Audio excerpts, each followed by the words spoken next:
Welcome to SR English Institute. This is R. Sharma. Today I am going to talk about the voice of future perfect continuous tense. Generally, the active voice of future perfect continuous tense is not changed into passive voice due to using double form of be. यानी कि future perfect continuous tense के active voice को B के double form use होने के कारण इसे passive voice में नहीं बदला जाता है, बट अकॉर्डिंग टू नीड और in colloquial English we can change into passive voice. लेकिन बोल चाल की भाषा में या ज़रूरत के अनुसार हम इसे पैसिव वॉइस में बदल सकते हैं। तो लेट्स स्टार्ट दिस वॉइस।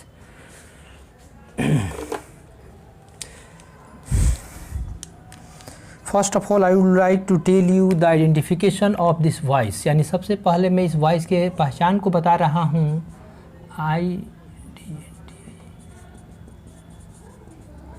तो इसका पहचान होगा कि किसी क्रिया यानी किसी हिंदी क्रिया के अंत में यदि ता रहेगा, ती रहेगी, ती रहेंगे एक्सेट्रा दिया हो तो ऐसे वाक्य को एक्टिव वॉइस और फ्यूचर परफेक्ट कंटिन्यूअस टेंस समझा जाता है। ऐसे में हमारा कन्फ्यूजन एक और होता है कि ये the voice of future continuous tense भी हो सकता है। तो दोनों में अंतर यह है कि इसमें कोई निश्चित या अनिश्चित यानी डिफिनिट और इनडिफिनिट टाइम दिया होता है फ्यूचर परफेक्ट कंटिन्यूअस टेंस में, but in future continuous tense definite और indefinite time is not given. यानी कि फ्यूचर कंटिन्यूअस टेंस में डिफिनिट या निश्चित या इनडिफिनिट समय नहीं दिया होता है, इसमें दिया होता है। तो ध्यान रखना है, इसे समय से पता करना है कि एक्टिव वॉइस में है कि पैसिव वॉइस में है। वहीं यदि किसी क्रिया के अंत में या जाता रहेगा या ई जाती रहेगी, ई जाती रहेंगे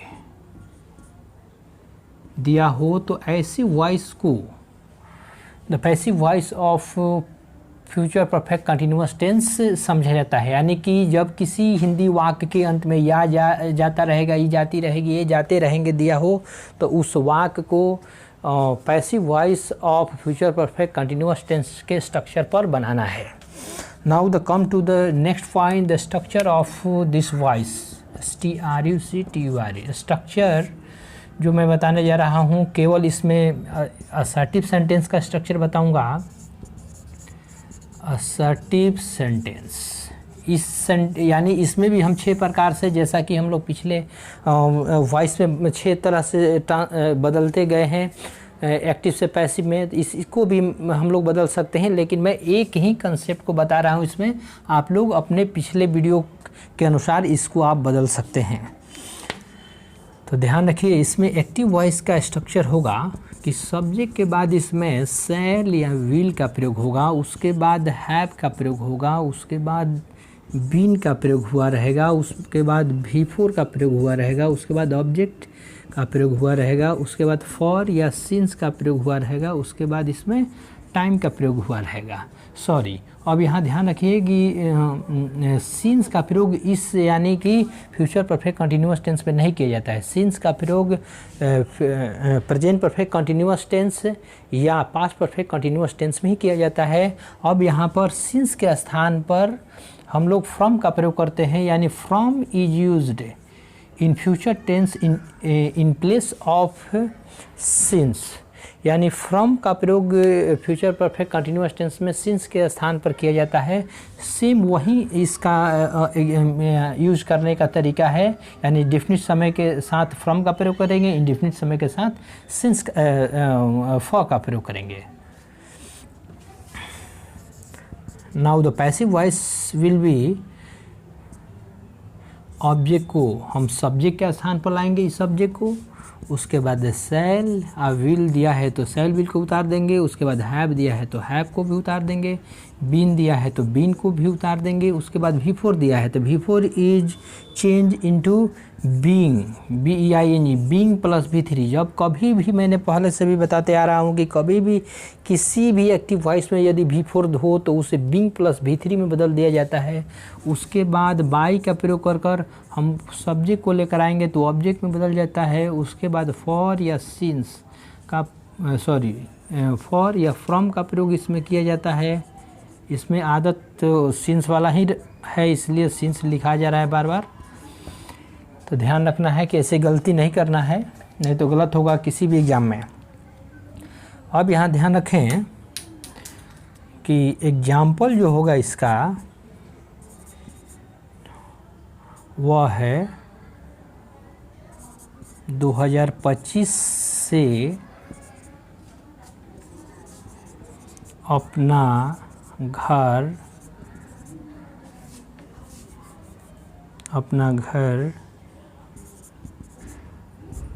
बनाती रहेगी।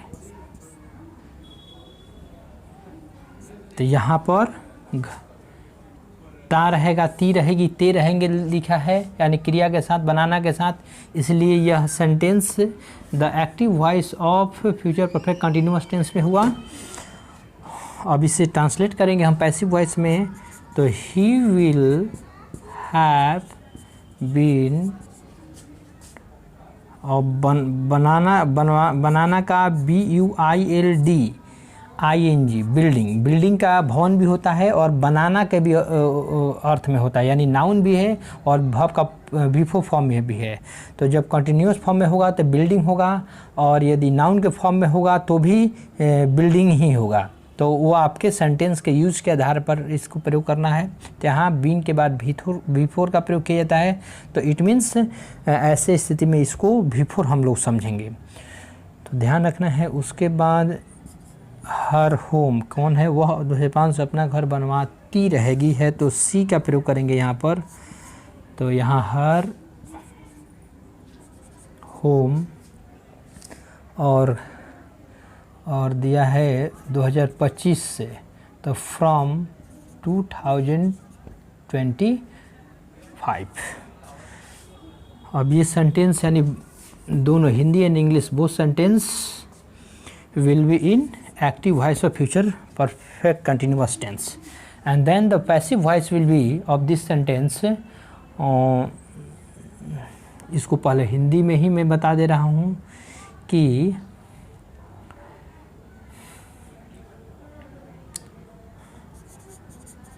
अपना घर उसके द्वारा 2025 से बनाया जाता रहेगा या निर्माण किया जाता रहेगा भी होगा।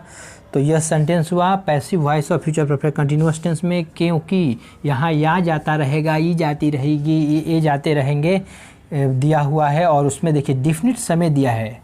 और यदि डिफिनिट और इनडिफिनिट समय नहीं दिया हो, यानी डिफिनिट समय नहीं दिया हो, तो this sentence will be in future continuous tense, यानी यही सेंटेंस, द सेम सेंटेंस, यही सेंटेंस आपको फ्यूचर कंटिन्यूअस टेंस में हो जाएगा और उस स्ट्रक्चर पर बनने लगेगा। तो यहाँ पर होगा the passive voice will B, object को सब्जेक्ट में लाएंगे, तो ऑब्जेक्ट यहाँ पर हर होम है, तो हर होम विल हैव बीन दिया है। उसके बाद V4 दिया है, तो यहाँ पर बीन V4 दिया होता है तो बीन का प्रयोग कर कर V3 में बदल देते हैं, ऐसा रूल्स है। तो बीन प्लस V3 में बदलेंगे तो BUILT बिल्ट होगा, बिल्ट V3 रूप है, और बिल्ड D होगा केवल यहाँ पर, तो यही आपका V1 रूप होगा, BUILD होगा तो V1 होगा, BUILT होगा तो V3 होगा। Built by her from 2025। अब यहाँ ध्यान रखिए ये पैसिव वॉइस में हुआ। अब यहाँ एक क्यों नहीं इसको माना जाता है कि नहीं बनाया जाएगा पैसिव वॉइस में इस सेंटेंस को, क्योंकि इसमें बीन और बीइंग का प्रयोग एक साथ है प्रयोग हो जाता है। मैंने पहले ही बताया कि इस सेंटेंस को पैसिव वॉइस में इस कारण से नहीं प्रयोग किया जाता है कि क्योंकि डबल बी का फॉर्म का इस्तेमाल होता है। लेकिन एक मैं बात को और स्पष्ट कर रहा हूँ कि ऐसा भी नहीं है कि बी का फॉर्म का इस्तेमाल पहले नहीं किया जाता रहा है। आपको पिछले फ्यूचर कंटिन्यूअस टेंस में यदि देखा जाए तो उसमें भी बी का फॉर्म डबल इस्तेमाल हुआ है, लेकिन इसमें कहा जाता है कि नहीं होता है। तो मैं उसको भी क्लियर करता हूँ। पहले इसको हम लोग समझ लें कि यदि हम एक्टिव वॉइस, मैंने हिंदी से ही आपको इसको ट्रांसलेट कर पैसिव बनाते हुए दिखाया, क्योंकि हिंदी की बात स्पष्ट होगा तो आपको इसका कंसेप्ट क्लियर होगा। ध्यान रखिए, वह 2005 से अपना घर बनवाती रहेगी, यानी वह जो है वो बनाती रहेगी, वो खुद कोई अपने घर का काम यानी घर बनाने में काम करती रहेगी। ये बात हो रहा है। इसमें हो रहा है कि घर पर काम किया जा रहा है उसके द्वारा।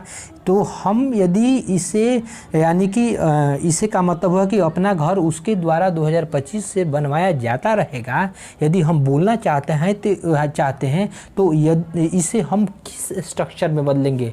क्या इसके लिए कोई इंग्लिश ग्रामर में कोई स्ट्रक्चर है?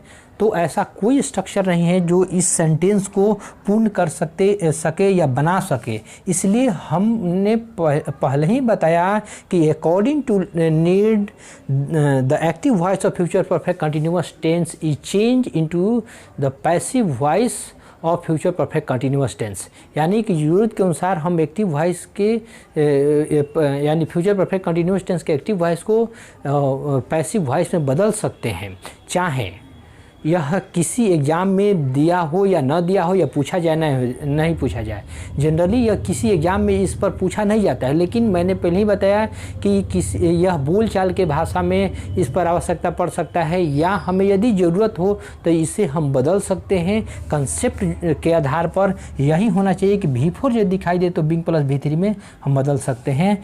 तो ध्यान रखिए, इसमें कोई भी प्रकार के प्रश्न हो तो आप कीजिएगा। अब यहाँ तक मैंने एक और बात स्पष्ट कर रहा हूँ कि जो जहाँ तक मैंने बताया था कि बीन और बीइंग का डबल प्रयोग होने के कारण बहुत सारे टीचर या ये बात कहते आ रहे हैं कि ये कारण है, इस कारण से नहीं बदला जाता है। तो मैंने आपको एक और स्पष्ट कर रहा हूँ सेंटेंस जहाँ पर आपको बी का फॉर्म डबल इस्तेमाल किया हुआ दिखाई देगा।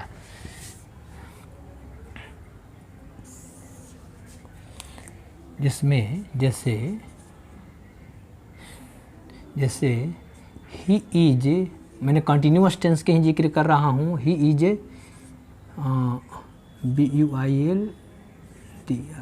बिल्डिंग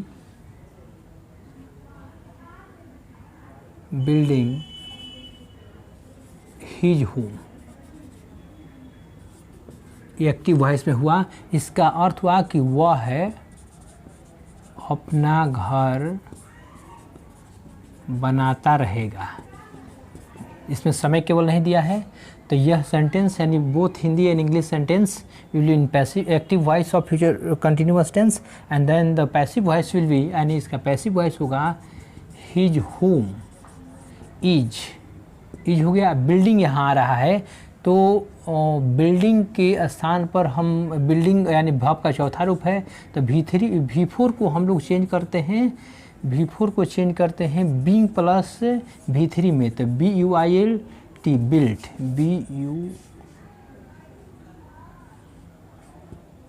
बिल्ट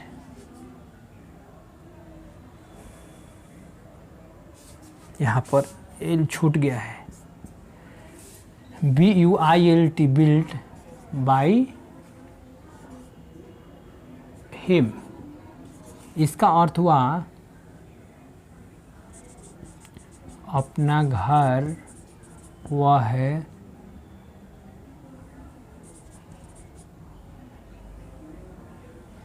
अपना घर उसके द्वारा बनाया जाता रहेगा।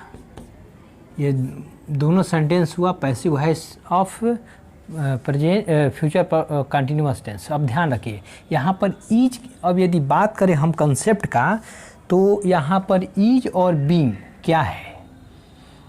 V1, V2, V3, V4 और V5। यह क्या है? तो बी का फॉर्म इस्तेमाल कर रहा हूँ, बी वॉज बीइंग, और यहाँ सॉरी बीन